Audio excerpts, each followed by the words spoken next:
Isonojan kammi sijaitsee Isonojan latvalla Kuopskuusikossa. Kammin ovat rakentaneet Urpo Alakorva, Pentti Lokka, Paavo Kavakka, Antti Pyhäjärvi ja Veijo Pyhäjärvi.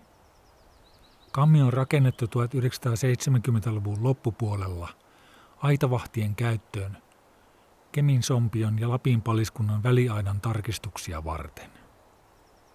Rakennushongat kerättiin kammin ympäristöstä kevään viimeisillä sosekkeleillä ja vedettiin moottorikelkoilla rakennuspaikalle.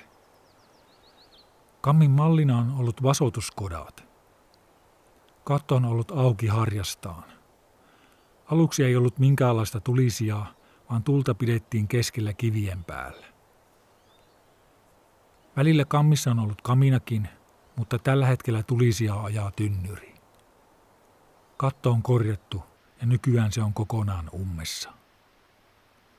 Kammi muistuttaa hirsitupia edeltynyttä liesikota-rakennustyyppiä. Liesikota kuului Pohjois-Euroopan asumiskulttuuriin rautakauden ja keskiajan vaihteeseen asti, jolloin se alkoi väistyä kiukaalisen eli takallisen pirtin tieltä.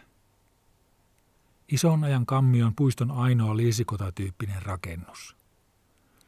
Keminsompion ja Lapin paliskunnan välinen puuaita, joka rakennettiin ennen sotia, muutettiin 1970-luvun alkupuolella aaltolanka-aidaksi ja viime vuonna aitaan lisättiin verkkoa.